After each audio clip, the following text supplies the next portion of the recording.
What should be our relationship with Qatar?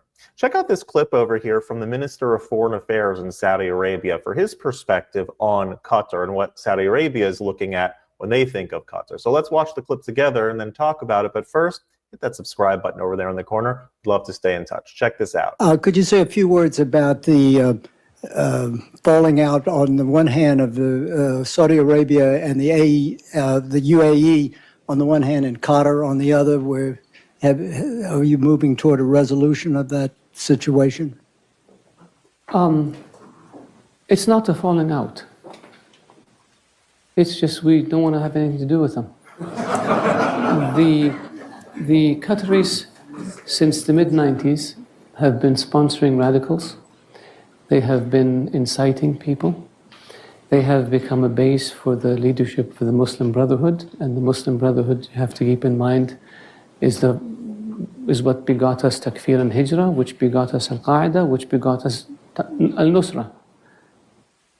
The Qataris allow their senior religious clerics to go on television and justify suicide bombings. That's not acceptable. The Qataris harbor and shelter terrorists. That's not acceptable. And Nashri, the head of Al-Qaeda in the Arabian Peninsula in 2000, entered Saudi Arabia on a Qatari passport. We captured Al-Qaeda types coming into Saudi Arabia with Qatari passports. The Qataris know this. The Americans know this. The world knows this. The Qataris are funding dissidents in the Emirates and Bahrain and Saudi Arabia and in Kuwait in order to cause problems for those governments and to create instability. Why would you do this? The Qataris pay ransom to terrorist groups, including $500 million to Hezbollah in Iraq, $50 million to Qasem Soleimani, according to text messages between the Qatari ambassador in Iraq and the foreign minister of Iraq, including I don't know how much to Hezbollah in Lebanon. Is that acceptable? If we gave $1 to Hezbollah in Iraq, we'd be sued in a court down the street. And so the Qataris use their media platforms to spread hate. The Qataris send weapons to Al-Qaeda affiliated militias in Libya.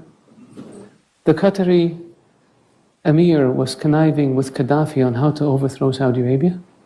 The Qataris connected Gaddafi with a Saudi dissident in London who they fund, who connected the Libyans with a group in Mecca with the objective of assassinating the then Crown Prince, later King of Saudi Arabia.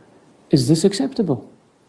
We have phone conversation that the Libyans gave us after they overthrew Gaddafi, where the then Emir of Qatar is telling Gaddafi how he's recruiting princes and tribal leaders and military officers and members of the royal family to cause mischief and destabilize Saudi Arabia, and predicted that within 10 years there would be no royal family in Saudi Arabia. Is this acceptable? They do the same thing in Bahrain and in Kuwait and in the Emirates. So in 2012, we cut off relations with them, the same countries.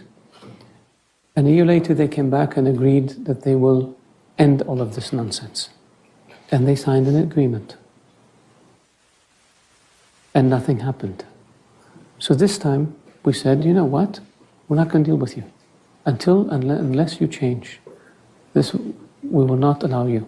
There's a list of terror finances that the US puts out, the UN puts out, and a number of them are living openly in Qatar, raising money and giving it to bad people. Is this acceptable? Shouldn't be. Why do the Qataris get away with it? Because I think people see a young country, young leadership, they buy fancy buildings, they have a nice airline, and they think, wow, these guys are really modern. But we have to deal with the dark side that I just explained. And so that's why we said, unless you change, we're not going to deal with you.